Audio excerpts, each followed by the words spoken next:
Here's how you make a clay cupcake sculpture. You will need to make a pinch pot and then add coils of clay for the frosting. So first you gotta take a lump of clay and turn it into a ball so that can become your pinch pot. You make a pinch pot by rolling the clay. Then you stick your thumb into the clay, but not all the way through, and then turn and pinch the hole to make it bigger. You know you've done it right when the thickness of the pinch pot is about as thick as a finger, not too thin, not too thick.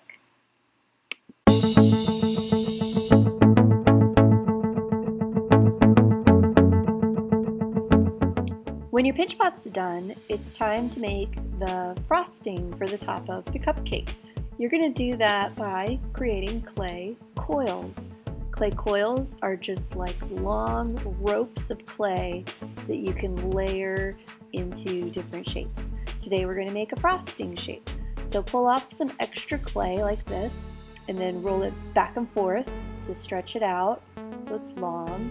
And then begin to roll it just right on the table and turn it into a long snake-like rope.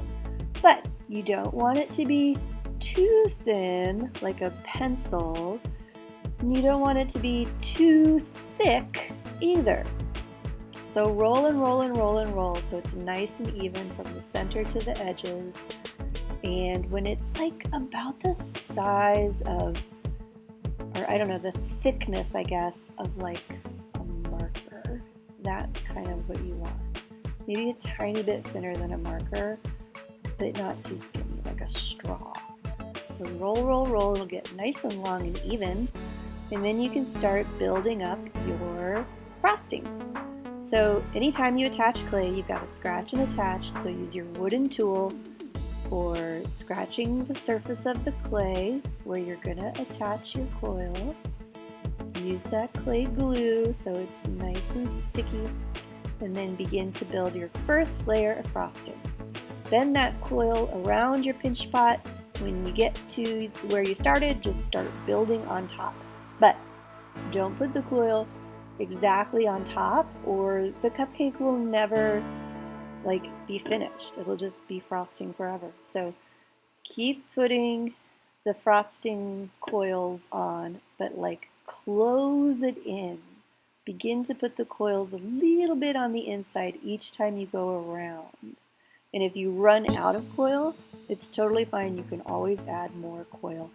Just make sure that coil gets smaller and smaller to swirl up and close up the cupcake.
So add the details you want to your cupcake, like toppings, and then you could use your tool to add a texture to the cupcake part of your sculpture if you want. And then one of the most important things, or probably the most important thing, because we don't want our sculptures to explode, we are going to need to put a hole in the bottom of the cupcake by using your wooden tool and just poking a little air hole for the air to escape so that your clay does not explode.